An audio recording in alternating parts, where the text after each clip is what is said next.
निरंतर अपडेट के लिए प्लीज सब्सक्राइब कीजिए गौतम संस्कृत एजुकेशन और स्क्रीन पर दिए गए बेल आइकन को दबाइए।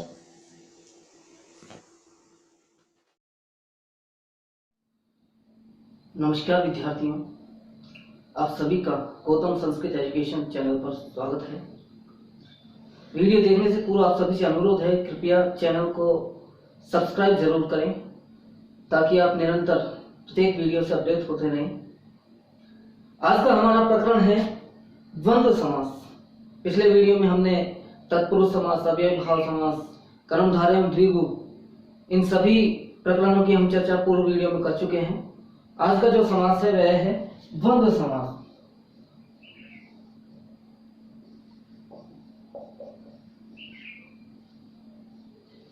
यह भी बहुत ही महत्वपूर्ण समास है, निरंतर इससे एग्जामों में प्रश्न आते रहते हैं, इसलिए वीडियो को अंत तक जरूर देखें। देखिए, इसका सूत्र है च अर्थे द्वंद्व।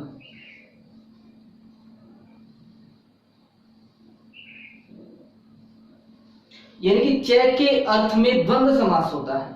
यदि इसकी परिभाषा दी जाए तो सर्वप्रथम तो यह उभय पद समास है।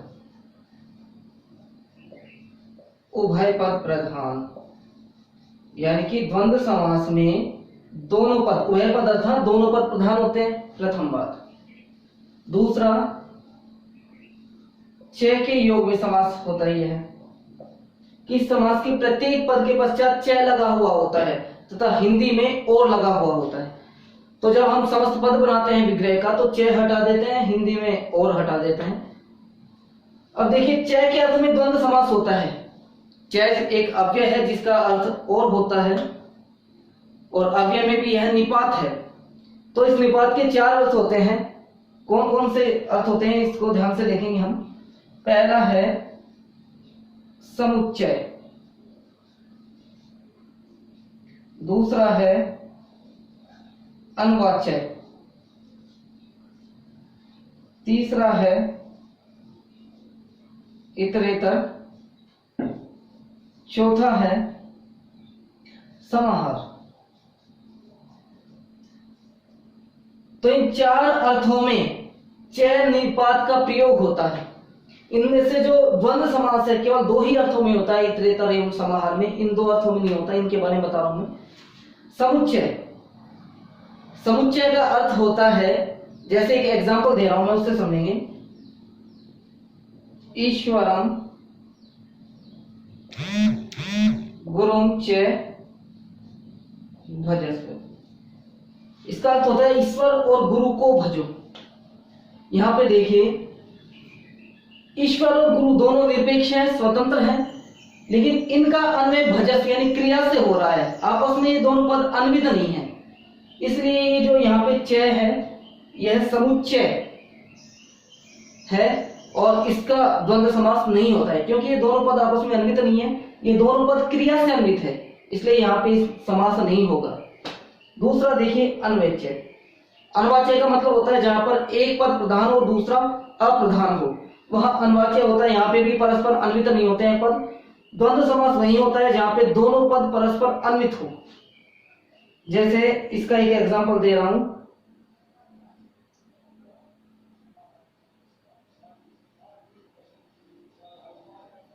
भिक्षाम अट गाम च आनय, कि भिक्षा मांगो और गाय लाओ। अब यहां पे देखिए, भिक्षाम अट ये वाक्य प्रधान है, गाम च आनय ये वाक्य अप्रधान है, अतः ये भी दोनों आपस में अन्वित नहीं है, इसलिए यहाँ पे भी द्वंद्व समास नहीं होगा। तीसरा देखिए इतरेतर। इतरेतर में दोनों वाक्य एक दूसरे पर अन्वित होते हैं, जैसे कि हरि हरौ, हरि और हर, यहाँ पे दोनों वाक्य, दोनों पद एक दूसरे पर अन्वित है, इसलिए यहाँ पर इतरेतर द्वंद्व समास है। समाहार, समाहार में समुदाय की प्रधानता रहती है। समाहार का मतलब होता है समुदाय। यहाँ पे दोनों पद अपने पर्सनल अर्थ को ना बताते हुए एक समुदाय के रूप में अपने आप को बताते हैं, तो समुदाय की ही प्रधानता है यहाँ पे, इसलिए यहाँ पर भी समुदाय से अन्वित होता है च का अर्थ, इसलिए यहाँ पर भी द्वंद्व समास होता है। तो द्वंद्व समास केवल इतरेतर और समाहार इन दो के अर्थ में होता है च के योग में, इन दो के अर्थ में नहीं होता है। तो एक बार इसकी परिभाषा दोबारा से हम देखेंगे कि द्वंद्व समास अर्थात दोनों पदों में की प्रधानता हो तथा च का योग हो। अब इसके प्रकार के बारे में जानेंगे। द्वंद्व समास के प्रकार कितने होते हैं? देखिए, द्वंद्व समास 3 प्रकार का होता है। पहला है इतरेतर द्वंद्व, दूसरा है एक शेष द्वंद्व, तीसरा है समाहार द्वंद्व।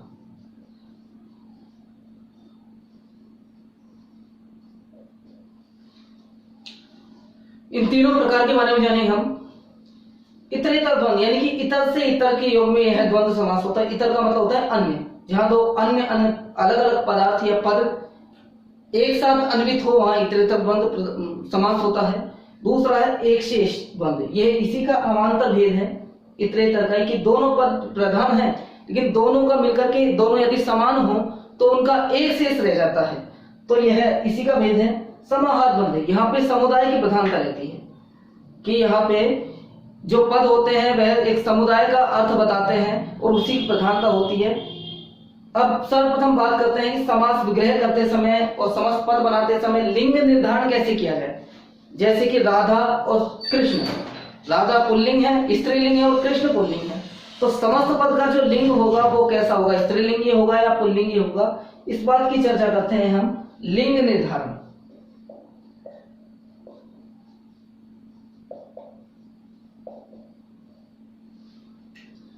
तो यहां पे सबसे पहले इतरेतर द्वंद्व। इतरेतर द्वंद्व में जो समस्त पद होता है उसका जो उत्तर पद होता है उसके अनुसार लिंग होता है। जैसे कि राधा कृष्ण है तो राधा कृष्णम होगा, यहाँ पे कृष्ण के अनुसार लिंग होगा राधा कृष्ण, कृष्ण के अनुसार लिंग होगा।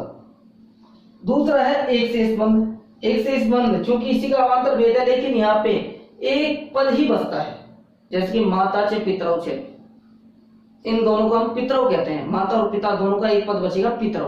तो यहाँ पे एक पद ही बचता है, तो जो शेष पद है वह अगर पुल्लिंग है तो वह समस्त पद पुल्लिंग में होगा, अगर स्त्रीलिंग है तो वह समस्त पद स्त्रीलिंग में होगा।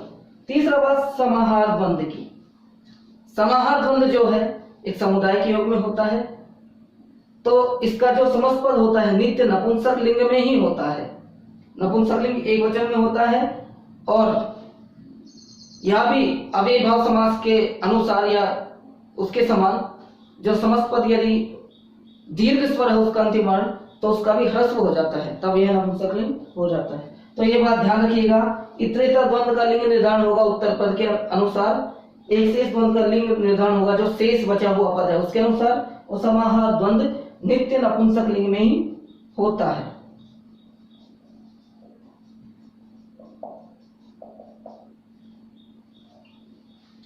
अब बात करते हैं पूर्व प्रयोग की कि पहले किसका प्रयोग किया जाए। जैसे कि माता और पिता, इनमें से पहले प्रयोग माता का करेंगे पिता का करें। राधा कृष्ण में पहले प्रयोग राधा का करें कृष्ण का करें। तो ये भी बहुत ही आवश्यक बात है जिसकी हम चर्चा करने वाले हैं। पूर्व प्रयोग के नियम, उससे पूर्व इन नियमों को आप देख लेना, लिंग निर्धारण वाले नियमों को। द्वंद्व समास में पूर्व प्रयोग नियम, ये भी बहुत ही महत्वपूर्ण बात है, तो ध्यान से देखिए वीडियो को।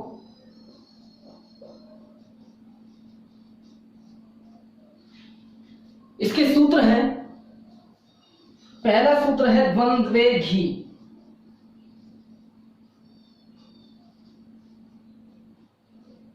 समास में जो प्रथमांत पद होता है उसे उपसर्जन कहा जाता है और उपसर्जन का ही पूर्व प्रयोग होता है। तो यहाँ उपसर्जन किन किन पदों को लेते हैं उसके पीछे कुछ नियम है। पहला है द्वंद्वे घी, घी संज्ञक वर्णों का पूर्व प्रयोग होगा। घी संज्ञक, अब बात करते हैं घी संज्ञक किसे कहते हैं भाई। तो घी का एक सूत्र है घी संज्ञक का कि शेषो असखी घी असखी, शेषो घी असखी, यानी कि असखी यानी कि सखी पद को छोड़ करके, केवल सखी शब्द को छोड़ करके शेष जितने भी इकारांत, ह्रस्व इकारांत तथा उकारांत पुल्लिंग के पद हैं इकारांत और उकारांत, इकारांत जैसे हरि है, उकारांत जैसे गुरु है, भानु है आदि है, इन सब का प्रयोग पूर्व में होगा। तो जो इकारांत और उकारांत पद हैं उनका प्रयोग पूर्व में होगा, पहली बात। दूसरा सूत्र इसका अजाद्यदंतम,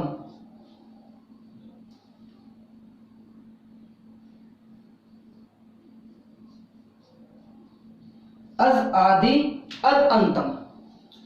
अज आदि, अज आदि का अर्थ होता है, अज का मतलब स्वर होता है कि जिस पद के आरंभ में स्वर हो, यानी कि स्वर आदि में हो जिस पद के, और अज अंतम, और अंत में अत हो।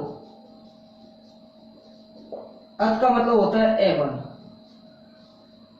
यानी कि जिसके आदि में स्वर हो और अंत में एवर्ण हो, उस पद का प्रयोग पूर्व होगा, पहले होगा। जैसे कि ईश कृष्ण,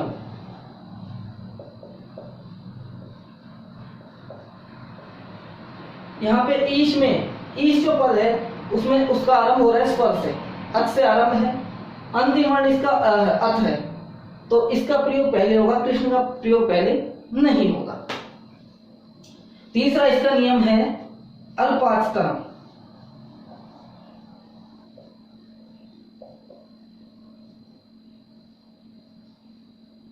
अल्पाचतरम का मतलब होता है, अल्प है अच जिसमें, यानी कि जिस पद में स्वर की संख्या कम है उसका प्रयोग पहले करेंगे, जिस पद में स्वरों की संख्या ज्यादा है उसका प्रयोग बाद में करेंगे। जैसे कि शिव केशव, यहां देखिए शिव में 2 स्वर है और केशव पद में 3 स्वर है, तो पहले पूर्व प्रयोग होगा शिव का। देखिए ये तीनों नियम, तीनों सूत्र अगर एक ही पद में फलित हो रहे हो, एक ही पद में तीनों सूत्र आ रहे हो, तो किसका निर्धारण, किस सूत्र के अनुसार पद का निर्धारण करेंगे उसके बारे में बता रहा हूं। क्रम से पहले से दूसरा और दूसरे से तीसरा पद महत्वपूर्ण है या शक्तिशाली, ऐसा समझे कि यदि तीनों पद या इनमें से 2 एक ही पद में दोनों नियम आ रहे हो तो किसके अनुसार पूर्व प्रयोग करें। सबसे बलशाली है इसमें तीसरा नियम, यानी शिव केशव अल्पाचतरम वाला। इससे थोड़ा कम बलशाली है ये अज्ञात अदंतम, और उससे कम है ये द्वंद्वे घी। तो क्रम से पहले से दूसरा शक्तिशाली है, दूसरे से तीसरा। इसके अलावा कुछ वार्तिक हैं जिनमें पूर्व प्रयोग के नियम बता रखे हैं, उनके बारे में चर्चा करते हैं हम।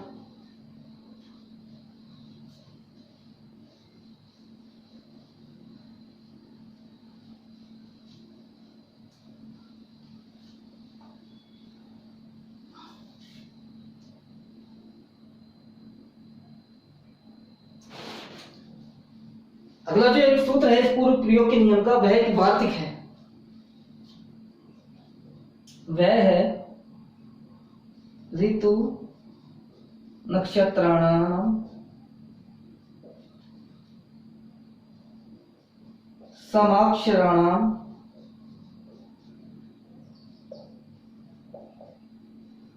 आनुपूर्व्यम।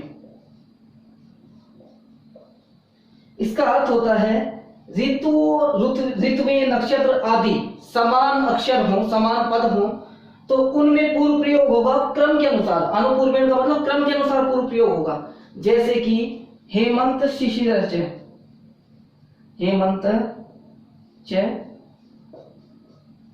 शिशिरश्च, यहां पे अब देखिए क्रम के अनुसार हेमंत ऋतु पहले आती है, शिशिर ऋतु पश्चात आती है, तो पहले प्रयोग यहाँ पे हेमंत ऋतु का होगा। इसी प्रकार से कृतिका रोहिणी च या कृतिका रोहिणी, यहाँ पे कृतिका नक्षत्र क्रम में पहले आता है, रोहिणी नक्षत्र बाद में आता है, तो पहले प्रयोग हम कृतिका का करेंगे, बाद में रोहिणी का।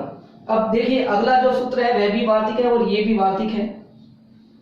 अगला जो इसका सूत्र है वह है लघु अक्षरम पूर्वम, यानी कि लघु अक्षर का प्रयोग पहले करेंगे। लघु अक्षर का मतलब व्यंजन तो लघु होते ही नहीं है, व्यंजन तो सारे एक समान होंगे, उनके पीछे कोई मात्रा नहीं होती, स्वर लगते हैं तब वह लघु या ह्रस्व होते हैं या दीर्घ होते हैं।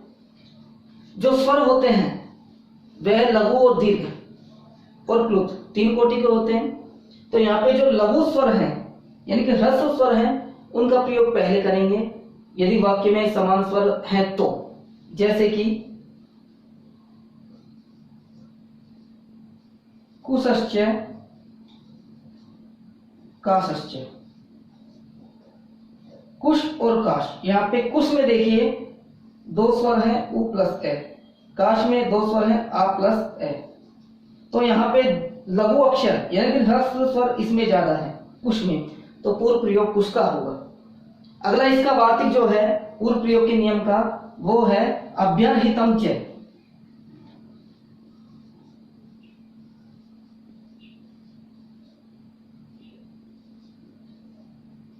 इस सूत्र के अनुसार जो ज्यादा पूजनीय होता है, समान पदों का प्रयोग हो उनमें जो ज्यादा पूजनीय हो, जैसे भाइयों में बड़ा भाई ज्यादा पूजनीय होता है, उससे छोटा फिर कम पूजनीय होता है। जैसे युधिष्ठिर और अर्जुन की बात करें, युधिष्ठिर अर्जुन, यहाँ पे ज्यादा पूजनीय कौन है?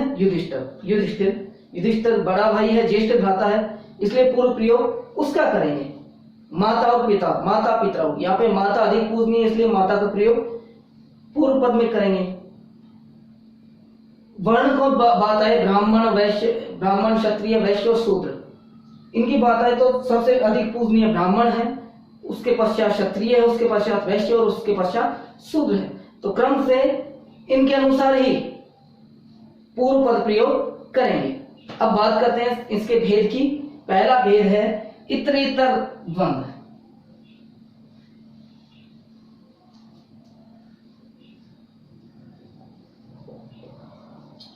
इतरेतर द्वंद्व, देखिए इसका अर्थ क्या होता है? इतर से इतर का योग, इतर का मतलब होता है एक अन्य पद और उसका अन्य से योग हो तो उसे इतरेतर कहते हैं। दोनों पदों की प्रधानता है, बीच में च जुड़ा हुआ होता है, समस्त पद का लिंग जो होता है उत्तर पद के लिंग के अनुसार होता है। पूर्व पद का प्रयोग किसका करें उसके नियम मैं अभी बता ही चुका हूं। अब इसके एग्जांपल देखते हैं हम। समास विग्रह तथा समस्त पद। हरिश्च हरश्च, यहाँ पे देखिए हरि और हर, यहाँ पे दोनों में समान स्वर है, हरि में भी और हर में भी, लेकिन पूर्व प्रयोग हरि का हुआ है क्योंकि ये घी संज्ञक वर्ण है, ये कर्णांत है, इसलिए इसका पूर्व प्रयोग हुआ है। इसका जो समास होगा, समास पद होगा वह होगा हरि हरव। एक बात और ध्यान में रखने वाली बात है कि समास पद का जो वचन होता है वह पद की संख्या के अनुसार होता है, यानी कि पद 2 है तो द्विवचन का होगा, पद 2 से ज्यादा है तो बहुवचन का होगा। इसके अलावा आगे देखिए,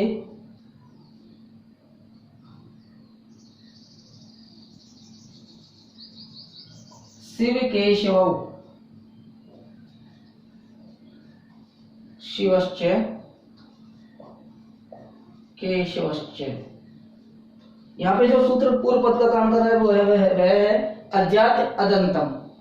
अज आदि में भी है और अंत में भी अच, यानी कि अत है, स्वर है, ए है, आरंभ में ई है, स्वर है, तो शिव का प्रयोग पहले हुआ है, केशव का बाद में हुआ है। आगे देखते हैं जया जय, जयः च अजयः च।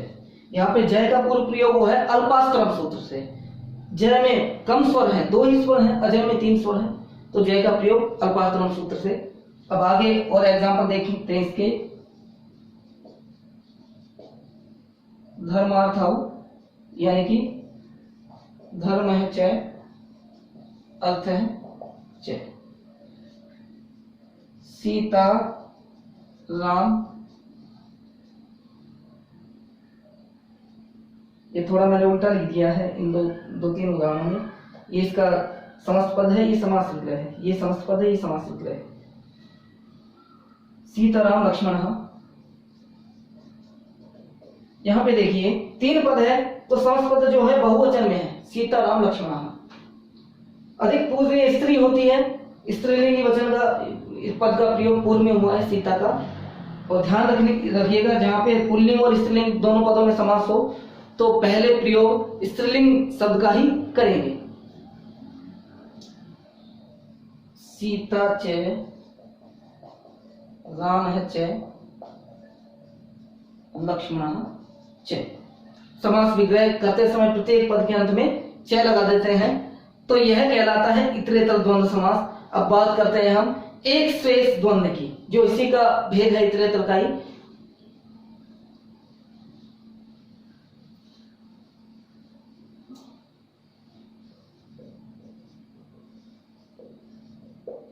एक शेष द्वंद्व, एक शेष द्वंद्व का मतलब होता है कि दो समान पदों में यदि समास हो, द्वंद्व समास में दोनों पद समान हो, तो उनका एक पद बोलने से ही दोनों के बारे में, दोनों का प्रतिनिधित्व एक पद ही करता है, तो वह एक पद ही शेष रहता है, उसे हम कहेंगे एक शेष पद। दो समान पदों में समास होता है, उनका एक ही पद शेष बचता है, वह एक शेष पद कहलाता है, एक शेष द्वंद्व समास कहलाता है। अब जो बचा हुआ पद है उसके अनुसार ही समस्त पद का लिंग निर्धारण होता है। जैसे कि रामो, रामः च और रामः च, इसे रामश्च रामश्च भी कर सकते हैं। समस्त पद होगा इसका रामो। रामो कहने का मतलब क्या है? दो राम। इसके लिए हम ये भी कह सकते हैं राम और राम, यानी कि दो राम हो गए। उसको शॉर्ट में कहेंगे रामो, तो इससे भी यही प्रतीत हो रहा है कि दो राम है। तो यह दोनों का, दो समान पद हैं, दोनों का मिलकर के एक बन जाना ही एक शेष पद कहलाता है।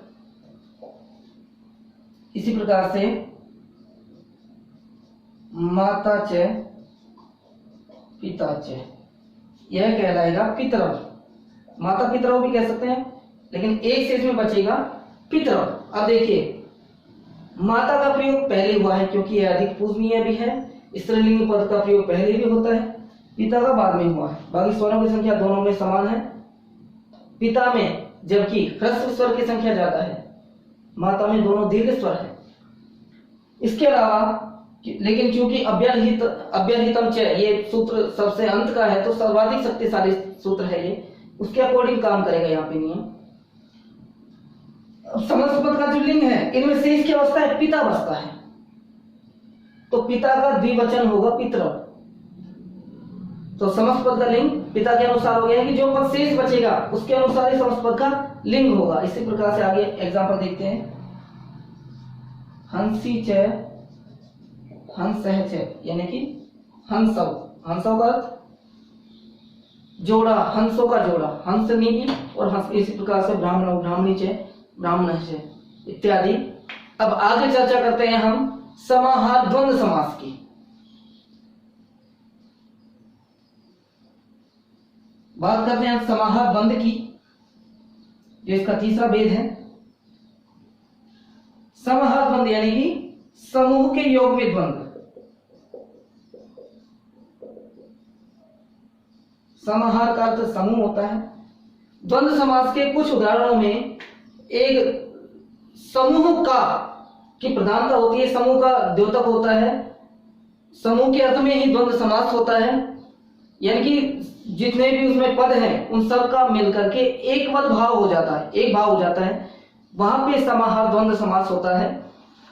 किन किन में होता है? देखिए, प्राणी के अंगवाची शब्दों में होता है यह, सेना के अंगवाची शब्दों में होता है, इसके अलावा वातुर्य यानी कि वाद्य यंत्रों में होता है, इसके अलावा क्षुद्र जंतुओं में होता है, जन्मजात वैरी शत्रुओं में होता है, एक दूसरे से विपरीत भाव रखने वाले ऋतुओं मौसम आदि में भी होता है। इसके एग्जाम्पल देखते हैं हम।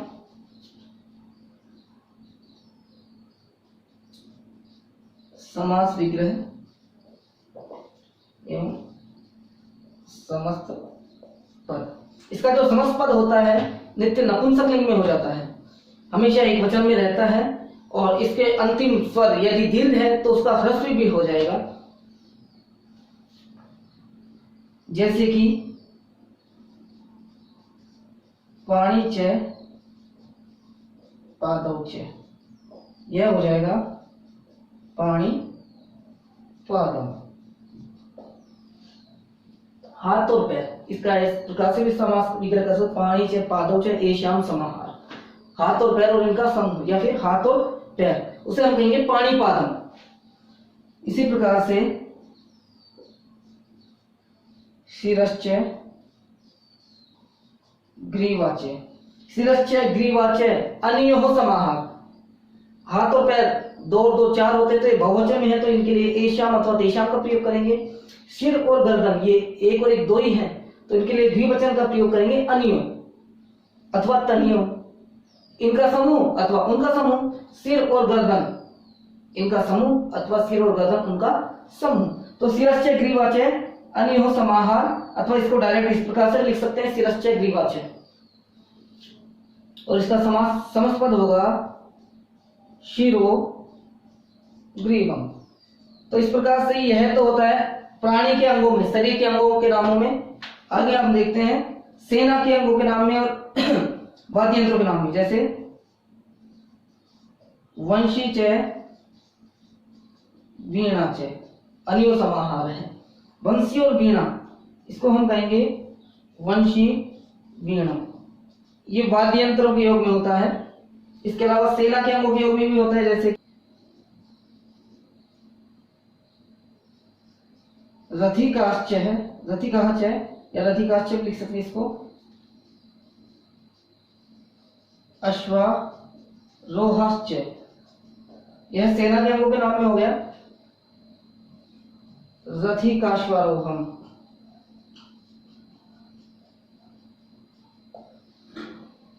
इसी प्रकार से युकाच लिक्षाश्च या युकाश्च लिक्षाश्च, यह हो गया युका लिक्षम।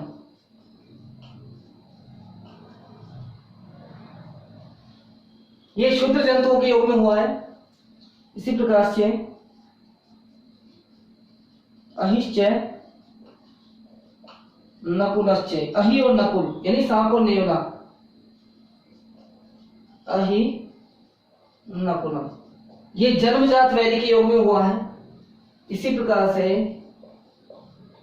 शीतम च उष्णम च, यह है परस्पर विपरीत अर्थ रखने वाले पदों में हुआ है शीतोष्ण, शीतोष्ण। इसी प्रकार से काकश्च उलुकुश्च यानी कि काकोलुकम, ये भी दोनों जन्मजात वैरी हैं। तो इस प्रकार से ध्यान रखेंगे कि जो द्वंद्व समास होता है उसका समस्त पद नपुंसकलिंग में होता है, हमेशा एक वचन में होता है, और इनका द्वंद्व समास में उभय पद प्रधान समास है, च के योग में यह समास होता है। इसी के साथ हम जो ये प्रकरण है हमारा द्वंद्व समास का यहीं पर समाप्त करते हैं। आशा करता हूं कि आपको समझ में आ गया होगा अच्छे प्रकार से। अगर समझ में आ गया हो तो वीडियो को लाइक करें और सब्सक्राइब जरूर करें चैनल को। इसी के साथ आज हम विराम लेते हैं, अगले वीडियो में फिर चर्चा करेंगे अगले प्रकरण पर। तब तक के लिए धन्यवाद।